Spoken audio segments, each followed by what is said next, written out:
பவளவிழா பாப்பாவுக்கு வேற என்ன தெரியும்? பழைய டப்பாவை உருட்டதானே தெரியும். நம்மளை தவிர யார் அவங்கள ஏற்று நின்று கேள்வி கேட்கறது? யாருக்கு அந்த தில்லு இருக்குது?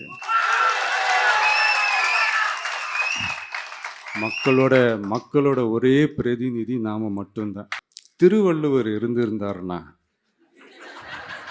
இந்த தீய சக்தியை பத்தி என்ன திருக்குறள் எழுதியிருப்பாரு? ஒரு கற்பனையா? அநீதி, அராஜகம், தில்லுமுள்ளு இவையெல்லாம் திமுக முதற்றே உலகு.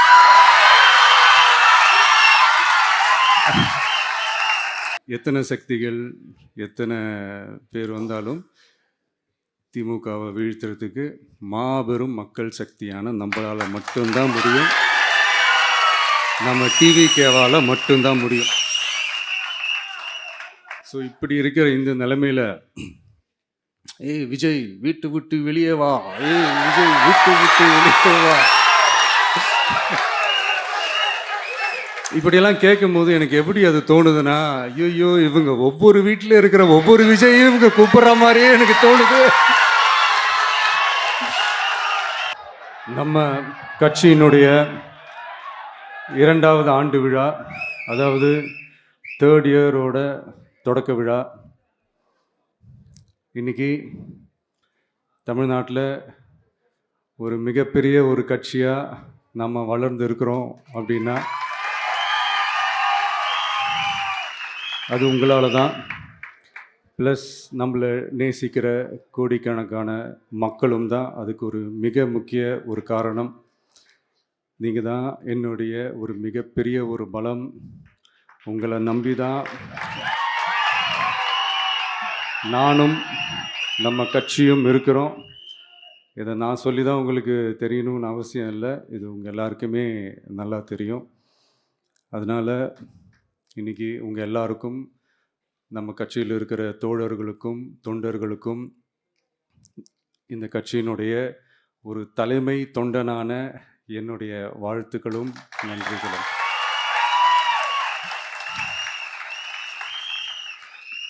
அப்புறம் என்ன, மைக்கை பிடிச்சாச்சு, வெடியை கொளுத்தி போட்டுருவோமா?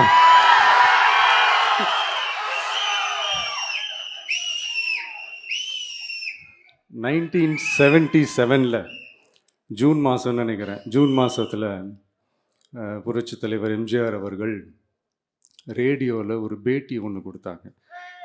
அதில் பேசும்போது சொன்னாங்க, பேரறிஞர் அண்ணா அவர்கள் இருந்த இடத்தில் இப்படிப்பட்டவர்களும் அமர்கின்ற ஒரு நிலைமை ஏற்பட்டுச்சேன்னு எண்ணி எண்ணி கண்ணீர் வடித்தேன்.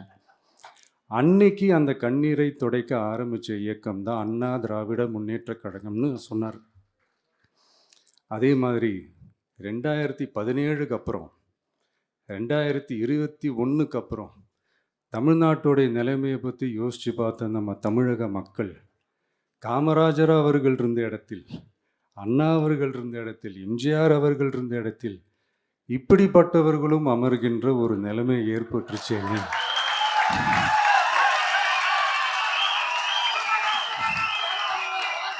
தமிழக மக்கள் கண்ணீர் வடித்தாங்க. இன்னைக்கு இந்த கண்ணீரை துடைக்க ஆரம்பித்த இயக்கம் தான் தமிழக வெற்றிக்கழகம்.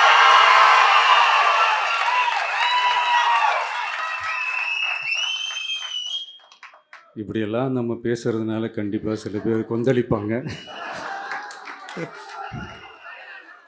அது பற்றில நம்ம கவலைப்படக்கூடாது. ஏன்னா கொந்தளிக்கிறது தான் அவங்களுக்கு வேலையே. புரிஞ்சுங்களா அவங்களுக்கு? ஏன்னா எம்ஜிஆர் அவர்கள் கட்சி ஆரம்பித்தப்போ, ஏன் அவர் ஜெயிச்சதுக்கப்புறம் கூட சட்டசபையில் கூட ஏதோ ஒரு நடிகர் கட்சி வந்திருக்குதான், ஏதோ ஒரு புதிய கட்சி வந்திருக்குது, புரட்சி தலைவர்னு ஒருத்தர் வந்து, இப்படியெல்லாம் கேலியும் கிண்டலுமா. அதனால் யார் அரசியலுக்கு வந்தாலும் இப்படி கொந்தளிக்கிறது தான் அவங்களுடைய வேலையே. அப்படி தான் நாம் அரசியலுக்கு வந்ததுக்கப்புறம் கூட இந்த விஜய்க்கு என்ன அனுபவம் இருக்குது, எம்ஜிஆர் அவர்களுக்கு எவ்வளோ அனுபவம் இருக்குது தெரியுமா? 52லேருந்து 72 வரைக்கும் அந்த 20 இயர்ஸ் திமுகவில் இருந்த ஒரு அரசியல் அனுபவம் எவ்வளோ இருக்குது தெரியுமா? விஜய்க்கு என்ன பெரிய அனுபவம் இருக்குதுன்னு கேட்டால் அதே வாய் தான் அன்னைக்கு எம்ஜிஆர் அவர்களை பார்த்து அன்னைக்கு எம்ஜிஆர் அவர்களை பார்த்து அரசியல் அரிச்சுவடி தெரியாதவர், கவர்ச்சியை மட்டுமே நம்பி இருக்கிறவர், அட்டை வாய் விளம்பர வள்ளல், இவருக்கு கேள்வி மட்டும் தான் கேட்க தெரியும், பதில் சொல்ல தெரியாது, நிருபர்களை சந்திக்க மாட்டார், டெல்லியை வகச்சிக்க மாட்டார், மேலே இருந்து அவருக்கு அவ்வளோ ப்ரெஷர் இருக்குது, அப்படி இப்படின்னு சொன்னதும் அதே வாய் தான். அதனால் எம்ஜிஆர் அவர்களை மட்டும் இல்லை, அவருடைய தொண்டர்களை கூட விட்டு வைக்கல. அது என்னது, இந்த பளபளப்பு ஜொலி ஜொலிப்பை பார்த்தா பல்லிழிப்பவங்க, இப்படியெல்லாம் கிண்டலும் கேலியுமா, இது எல்லாம் மக்கள் ஒரு மாதிரி சைலண்ட்டாக வாட்ச் பண்ணிக்கிட்டு என்ன பண்ணாங்கன்றது உங்களுக்கே நல்லா தெரியும். அவர் ஜெயிச்சதுக்கப்புறம் இந்த அரசியலில் பழந்துன்னு கொட்டை போட்டு அனுபவிச்சாலையும் இருப்பாங்கன்னு சொல்லுவாங்கல்ல, அவங்க எல்லாருக்குமே அந்த கோட்டைன்றது ஒரு பகல் கனவாகவே மாறிடுச்சுன்னா பார்த்துங்க. 77 மாதிரியே இப்போவும் அந்த பழைய தேஞ்சு போன, துருபிடிச்சு போன, நஞ்சு போன அதே அந்த பழைய வெப்பனையும் இப்போவும் கையில் எடுக்கிறாங்க. அதனால் மை டியர் ஜென்டில்மேன், டெக்னாலஜிலாம் வளர்ந்து வேற எங்கேயோ போயிட்டுருக்கு, அட்லீஸ்ட் உங்கள் டெக்னிக்கையாவது கொஞ்சம் மாற்றுங்க பாஸ்.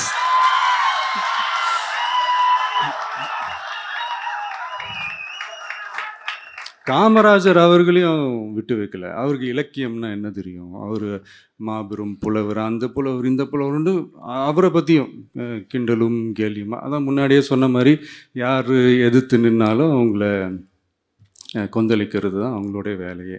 ஸோ இப்படி அவங்க பண்ணுற தப்பெல்லாம் நம்ம எடுத்து சொன்னால், அவங்க பண்ணுற அட்ராசிட்டியை பற்றி நம்ம எடுத்து சொன்னால், அவங்க பண்ணுற அந்த ஊழலை பற்றி தான் நம்ம எடுத்து சொன்னோம். முக்கியமாக நாம் அதை எடுத்து சொன்னால் 50 வருஷத்துக்கு முன்னாடி இருக்கிற அதே தகர டப்பாவை எடுத்து உருட்ட ஆரம்பிச்சிருவாங்க.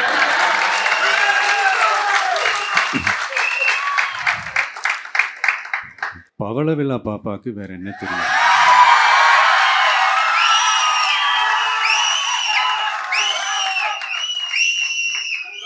பழைய டப்பாவை உருட்டதானே தெரியும்.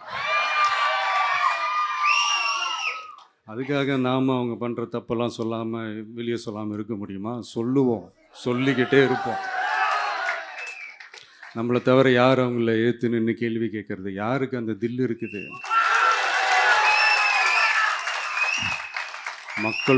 மக்களோட ஒரே பிரதிநிதி நாம் மட்டும்தான். ஸோ இப்படி இருக்கிற இந்த நிலைமையில் இன்னைக்கு இந்த டிஜிட்டல் உலகத்தில் திருவள்ளுவர் இருந்திருந்தாருன்னா இந்த தீய சக்தியை பற்றி என்ன திருக்குறள் எழுதியிருப்பாரு? ஒரு கற்பனையா, அநீதி, அராஜகம், தில்லுமுள்ளு இவையெல்லாம் திமுக முதற்றே உலகு.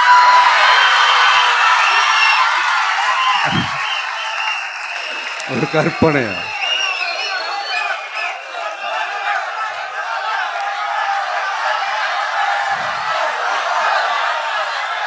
அநீதி, அராஜகம், தில்லுமுள்ளு இவையெல்லாம் திமுக முதற்றே உலகு.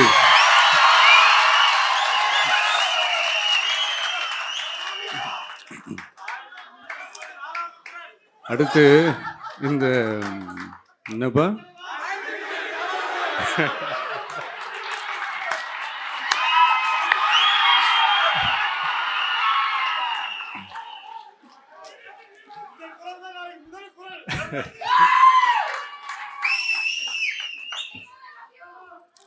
அடுத்து இந்த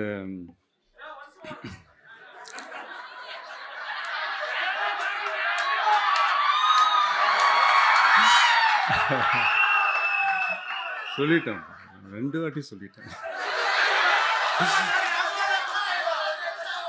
அநீதி, அராஜகம், தில்லுமுள்ளு இவையெல்லாம் திமுக முதற்றே உலகு.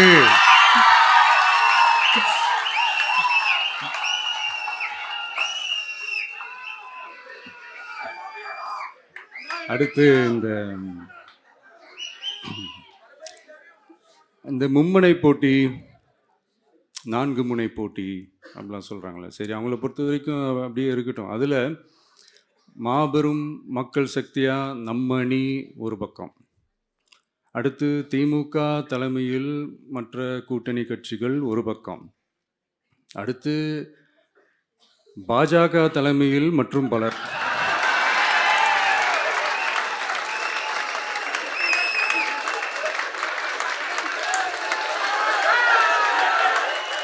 என்னப்பா சிரிக்கிறீங்க? உண்மைதானேப்பா சொன்னேன்.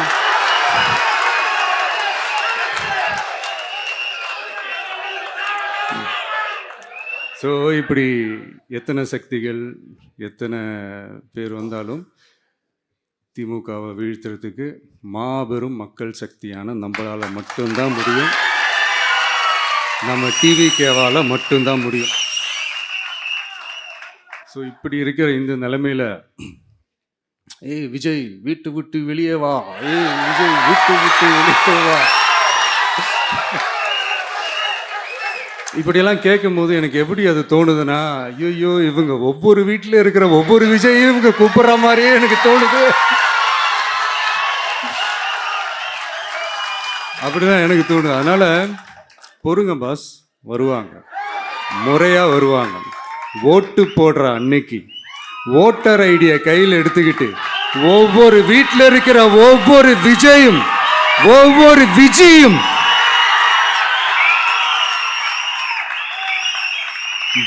பூத்தா காலையிலேயே வந்து நிப்பாங்க பாருங்க. அன்னைக்கு தெரியும் பாருங்க, ஏண்டா இந்த விஜய கூப்பிட்டோம்னு.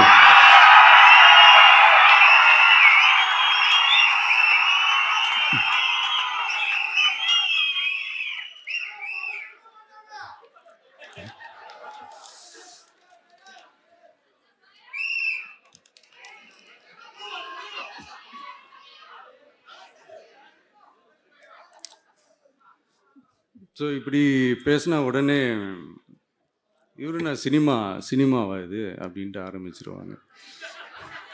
நான் சினிமா விட்டாலும் நீங்கள் சினிமா விட மாட்டேங்கிறீங்களேப்பா.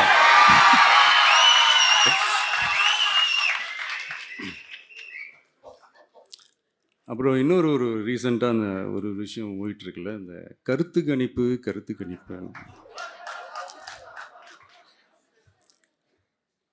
அதில் நிறைய பேர் உண்மையான கருத்து கணிப்புலாம் சொல்கிறாங்க. அதையும் நான் தப்பு சொல்லலை. சில பேர் கடுப்பில் விட்ட கணிப்பாகவும் இருக்குது, அதையும் நான் தப்பு சொல்லலை.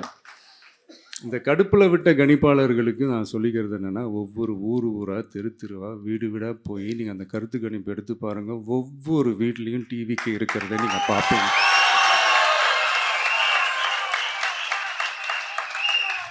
அப்படி சப்போஸ் உங்களுக்கு அது ஷாக்கிங்காக இருந்துச்சுன்னா ரப்பர் வச்சு எல்லாத்தையும் அழிச்சிட்டு மறுபடியும் முதல்லேருந்து எடுத்து பாருங்கள், அதே ரிசல்ட் தான் வரும்.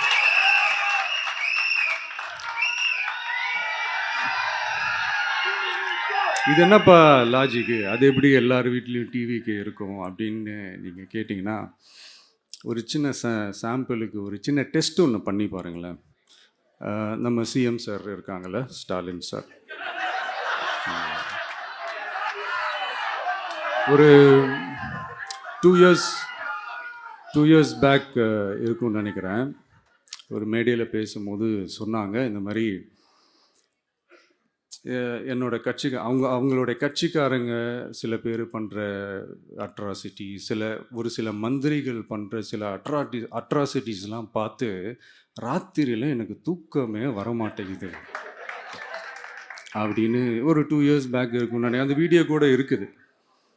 அப்படி இருக்கிற அவர் என்னைக்காவது ஒரு நாள் அசந்து தூங்குவார்ல, அப்போ அவர்கிட்ட போய், சார்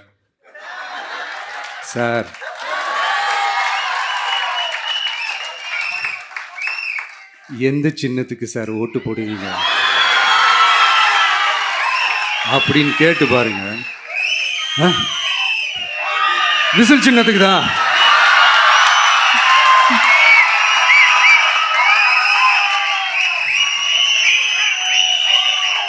தூக்கத்தில் இப்படி டப்புன்னு எழுப்பி கேட்டால் டப்புன்னு உண்மையை போட்டு உடைச்சிருவாங்க.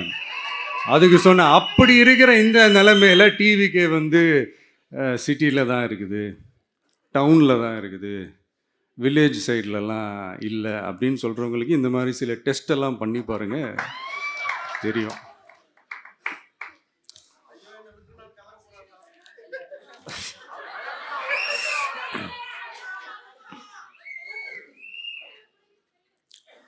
விசில் சின்னம் போகாத ஊரே இல்லை.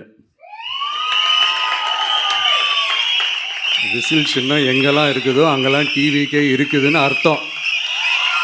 என்னுடைய அம்மா, அக்கா, தங்கைகள், அண்ணன், தம்பிகள் டிவிக்கேக்கு ஓட்டு போடுறத யாராலையும் தடுக்க முடியாது.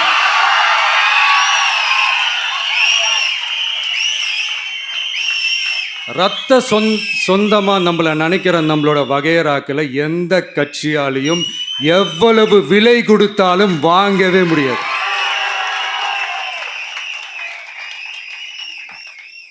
நான் ஓவர் கான்ஃபிடென்ஸில் பேசுகிறேன் அப்படின்லாம் நினைக்காதீங்க. இதுதான் கள நிலவரம், கள யதார்த்தமும் இதுதான்.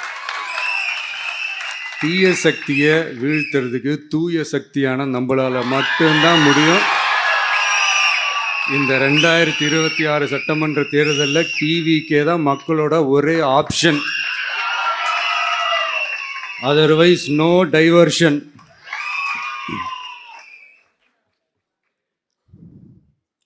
இந்த டப்பா இன்ஜின், ஓட்டை இன்ஜின், எவ்வளோ இன்ஜின் வந்தாலும் டாப் இன்ஜின் நம்ம டிவிக்கே தான்ன்றது மக்கள் ஆல்ரெடி முடிவு பண்ணிட்டாங்க. அதனால் நம்மளுடைய தோழர்கள் அதை மனசில் நல்லா ஏற்றிக்கிட்டு இன்னும் ஷார்ப்பாக ஒர்க் பண்ணுங்கள்.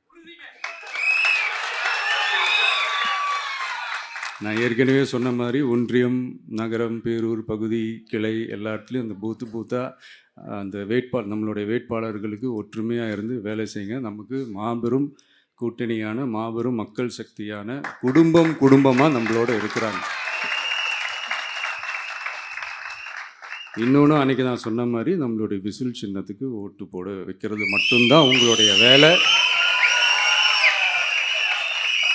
மற்றதெல்லாம் மக்களோட சேர்ந்து நான் பார்த்துக்கிறேன்.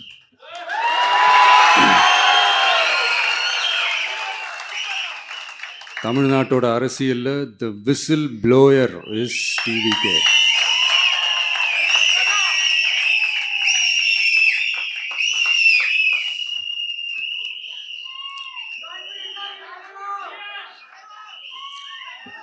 நம்ம மக்கள் இந்த விசில்ல ஊதுல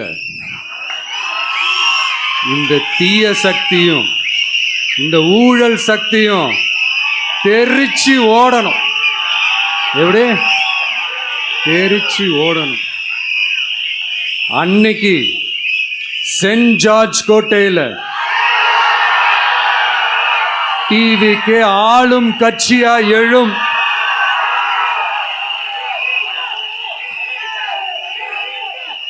உங்களோட நான் இருக்கேன், நம்மளோட நம்ம மக்கள் இருக்கிறாங்க. இதுக்கு மேல என்ன வேணும்? கான்ஃபிடென்ட்டா இருங்க, நல்லதே நடக்கும், வெற்றி நிச்சயம். மீண்டும் சந்திக்கும் வரை நன்றி, வணக்கம்.